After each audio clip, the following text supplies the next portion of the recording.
ఈ ఆబ్ చేసుకో ఈ 42 వర్సెస్ 32 అన్నమాట. క్యారెక్టరైజేషన్ నుండి కంక్లూజన్ వరకు ప్రతి సీన్ కూడా మీనింగ్ఫుల్గా ఉంది, ఏదో పెట్టాలన్నట్టు కాకుండా నీడెడ్ కాబట్టి అది పెట్టారు అన్నట్టు ఉంది. నాకు లవ్ స్టోరీస్ అసలు నచ్చవు. ఏముంది మహా అయితే స్టార్టింగ్ లో హీరో హీరోయిన్ లవ్ చూడడమో లేక హీరోయిన్ హీరోని లవ్ చేయడమో ఏదో జరుగుతుంది. ఫైనల్గా ఎలా ఎండ్ అయింది అన్నది ఉంటుంది లవ్ స్టోరీ.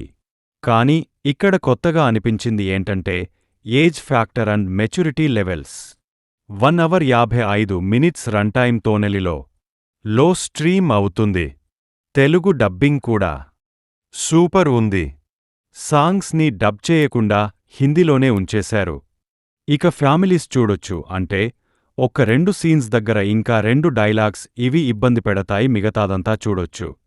బేసిక్ ఫలైన్ ఏంటంటే స్కూల్లో సాంస్క్రిట్ టీచర్గా చేస్తూ మంచి కట్టుబాట్లతో పద్ధతిగా పెరిగే 42 ఏళ్ల వచ్చినా సరే పెళ్లిగాని హీరో మాధవంగారికి ఒకరోజు 32 ఏళ్ల అమ్మాయి మ్యాచ్ ఒకటి వస్తుంది.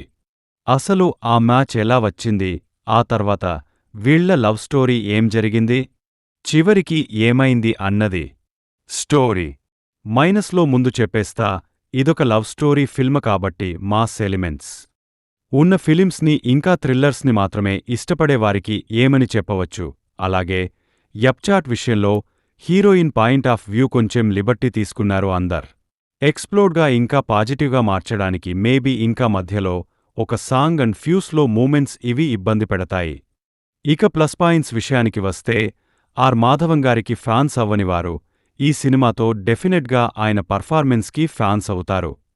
బాధపడే సీన్స్లో ఈయన యాక్టింగ్ అయితే సూపర్ ఉంది. ఎక్స్ప్రెషన్స్ అవి అలాగే ఆటోమేటిక్గా మనం ఈయనకి సపోర్ట్ చేసేస్తుంటాం. అండ్ ఏం జరుగుతుందో లాస్ట్కి ఒక ఐడియా వచ్చేసినప్పటికీ అది ఎలా జరుగుతుంది అంటూ వెయిట్ చేస్తాం. అప్పుడే ఒక సరైన సీన్ని యాడ్ చేశారు.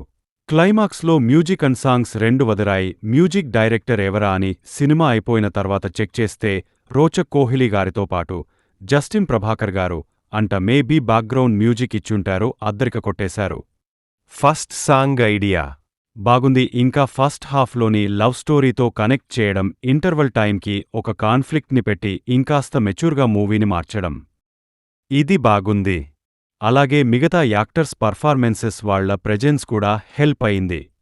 సో ఫైనల్గా మూవీ ఏంటంటే ఎన్నో సినిమాల్లో చూసిన లవ్ స్టోరీ టెంప్లేట్నే ఉంటుంది, కానీ ఏజ్ ఫ్యాక్టర్ ఇంకా feel good and beautiful scenes and music lead పేర్ యొక్క యాక్టింగ్, విజువల్స్ ఇవి వీటి వలన మూవీ అలా వెళ్ళిపోయింది. లవ్ స్టోరీస్ని ఇష్టపడే వారికి ఖచ్చితంగా నచ్చుతుంది. ఈ movie familiar template but baked with feel good elements and music. దీనికి రేటింగ్ వచ్చేసి నా ఒపీనియన్ 3/5. మీకు వర్క్ నచ్చినట్టయితే మరి రివ్యూస్ కోసం మన ఛానల్ని సబ్స్క్రైబ్ చేసుకోండి. థాంక్యూ. మన రివ్యూస్ని అందరూ చూస్తున్నారు, కానీ మన ఛానల్ని ఎవరూ సబ్స్క్రైబ్ చేసుకోవడం లేదు. మా ఎఫర్ట్కి మీరు ఇచ్చే సపోర్ట్ అంటే సబ్స్క్రైబ్ చేసుకోవడమే. Please do subscribe our channel for more genuine reviews.